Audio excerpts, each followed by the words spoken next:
تاریخ کی بلند ترین مینار جسے بنانے کا مقصد آسمان کے خدا سے جنگ کرنا تھا،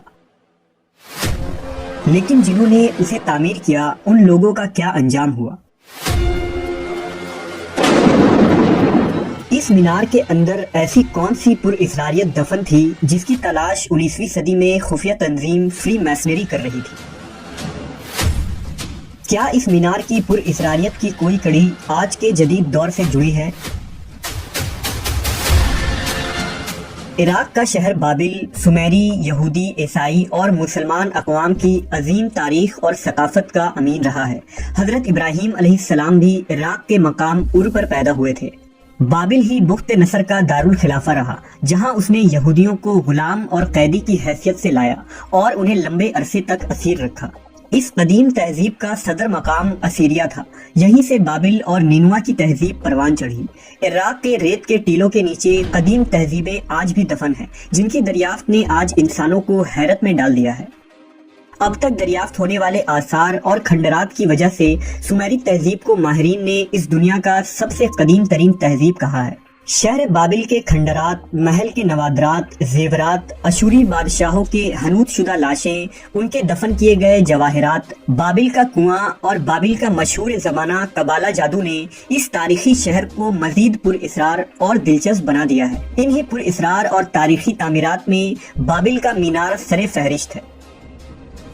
بابل کا برج یا مینار سومیری تہذیب کی قدیم ترین یادگاروں میں سے سب سے اونچی عمارت تھی۔ اسے کس بادشاہ نے تعمیر کیا اور کون سے سن میں تعمیر کیا گیا، اس بارے میں تاریخ مکمل طور پر خاموش نظر آتی ہے، لیکن دنیا کی مختلف مذہبی کتابوں میں اس عمارت سے متعلق بہت سے معلومات ملتی ہیں۔ یہ تمام کتابیں بابل کے اس مینار کو انسان کے غرور اور اس کے خدائی کے دعوے کی علامت قرار دیتی ہے۔ نمرود وہی بادشاہ ہے جسے حضرت ابراہیم علیہ السلام نے دعوت دی تھی، اور اس نے غرور تکبر میں آ کر حضرت ابراہیم علیہ السلام کو آگ میں ڈال دینے کی سزا دی تھی۔ عہد نامہ قدیم کے باب پیدائش میں مینار بابل کا ذکر کچھ یوں ملتا ہے کہ طوفان نوح کے بعد حضرت نوح علیہ السلام کے بیٹوں سے انسانوں کی آبادی بڑھی، ان کے بچے ہوئے اور ان کے بھی سینکڑوں اولادیں ہوئیں۔ زمین میں بہت سے لوگ ہو گئے اور سب لوگ ایک ہی زبان بولتے تھے۔ حضرت نوح کے بیٹے حام کے خاندان میں ایک شخص پیدا ہوا جس کا نام نمرود تھا۔ وہ ایک قوی ہیکل، جری بہادر شخص تھا جو ملک صغار، بابل، ارک اور اکاد کے علاقوں کا بادشاہ بنا۔ نمرود ایک ظالم و جابر بادشاہ تھا اور جانوروں کا شکار کیا کرتا تھا۔ نمرود وہ پہلا انسان تھا جس نے خود کو رب کہلوایا تھا اور خدائی کا جھوٹا دعویٰ کیا تھا۔ نمرود لعین نے اپنی سگی بہن سے ہی شادی کی تھی جس کا نام عیشتا تھا۔ یہ وہی عیشتا ہے جس کی یوم پیدائش پر آج بھی عیسائی جہالت کی بنیاد پر ایسٹر کا تہوار مناتے ہیں۔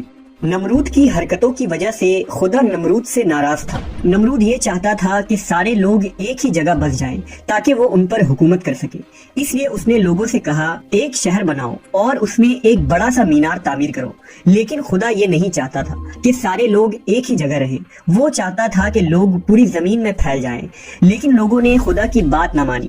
انہوں نے کہا، آؤ ہم اپنے لیے ایک شہر بنائیں اور اس میں ایک بلند مینار بنائیں جس کی چوٹی آسمان جتنی اونچی ہو۔ نمرود یہ چاہتا تھا کہ اس مینار کو دیکھ کر لوگ اس کی تعریف کریں، وہ یہ نہیں چاہتا تھا کہ لوگ خداوند کی تعریف کریں۔ لہٰذا اللہ نے ان لوگوں پر ایک عجیب و غریب عذاب بھیجا جس کی وجہ سے اچانک وہ لوگ الگ الگ زبانیں بولنے لگے۔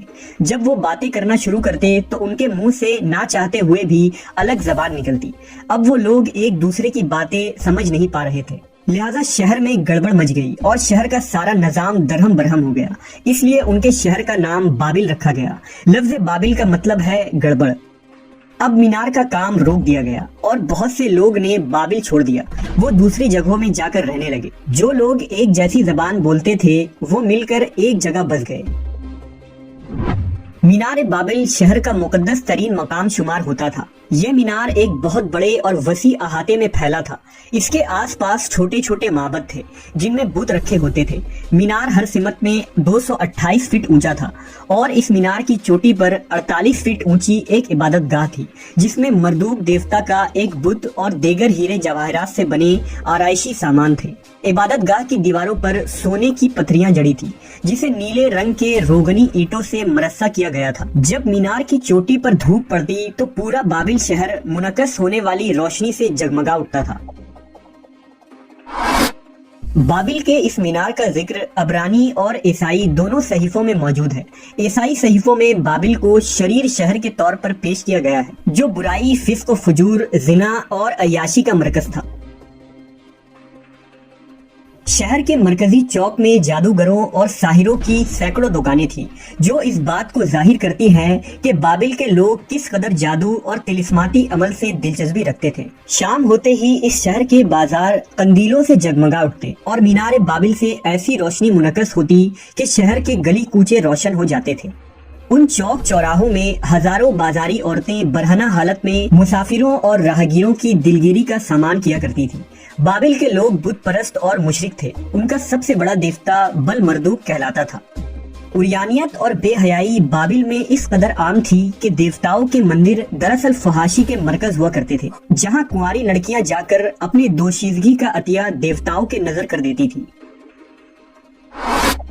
تاریخی حوالوں کے مطابق شہر بابل کا یہ مینار بادشاہ بخت نصر کے زمانے تک موجود تھا، جبکہ بہت سے مورخین اسے ایک رصدگاہ بھی خیال کرتے ہیں جہاں سے کائنات میں پھیلے ہوئے اجرام فلکی پر نظر رکھی جاتی تھی۔ ماہرین آثار کا ماننا ہے کہ بابل کا مینار اتنا اونچا نہیں تھا کہ اس پر چڑھ کر آسمان تک جایا جا سکتا، اور اتنا اونچا مینار بنانا بھی ناممکن ہے۔ تلمود، دی بک آف جیشر اور بابلی کتابوں سے یہ پتہ چلتا ہے کہ اس مینار کو بنانے میں ابلیس نے نمرود کی مدد کی تھی، اور ابلیس نے ہی نمرود اور اس کے جادوگروں کو وہ ہر ممکن جادو سکھایا تھا جس کی مدد سے آسمان پر چڑھا جا سکتا تھا۔ لیکن چونکہ آسمانوں پر اللہ کی اجازت کے بغیر کوئی بھی چڑھ نہیں سکتا، لہٰذا لوسیفر یعنی ابلیس نے قوم نمرود کو بھی وہی دھوکہ دیا جس کا وہ شکار ہو کر عذاب الہی میں مبتلا ہو گئے۔ دراصل نمرود کے وہ ساحر اور جادوگر کوئی اور نہیں بلکہ اس زمانے کے شیطانی تنظیم تھے جسے آج ہم ایلومیناٹی اور فری میشنز کے نام سے جانتے ہیں۔ فری میشنری میں اس مینار کو انسانوں کی پہلی عظیم الشان درسگاہ اور پارلیمنٹ کہا جاتا ہے، لیکن حقیقت میں یہ اس زمین پر فری میشنز کا سب سے پہلا لاج تھا۔ ایک تھیوری کے مطابق جدید سائنس جسے ورم ہولز کہتی ہیں، یہ وہی بابل کا جادو ہے جس پر یہودی قبالسٹ اور فری میسنز کو پوری دسترس حاصل تھی، اور یہی ورم ہولز بابل کے مینار پر بنایا جا رہا تھا۔ ورم ہولز کے متعلق یہی تھیوری ہے کہ اس میں فاصلہ اور وقت مڑ کر مختصر ترین ہو جاتا ہے۔